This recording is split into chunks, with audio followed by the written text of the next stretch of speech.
How to fix connection to the site is not secure error on your Google Chrome. Hello guys, this is Atticus and welcome back to App Hacks. In today's video, I'll teach you guys how you can fix the connection to this site is not secure error in your Google Chrome. So without any further ado, let's dive right into it. The first thing you will need to do is head over to these three dots on the top right. After you do that, scroll down till you find the settings option. Tap on it, and after you do that, you will find privacy and security. So the reason why that particular error comes up in your Google Chrome is because your site that you're trying to visit is not secure. So for that, we'll just toggle on with a few settings here. So head over to security after you're on privacy and security. And after you're there, you can scroll down and you can check out the different options.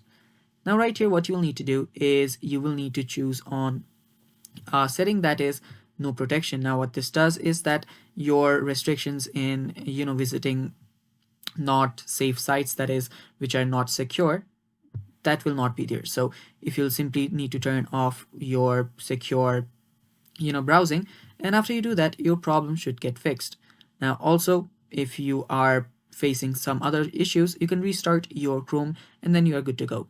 And that is how you can fix this issue. Thanks for watching. Stay tuned for more, and bye bye.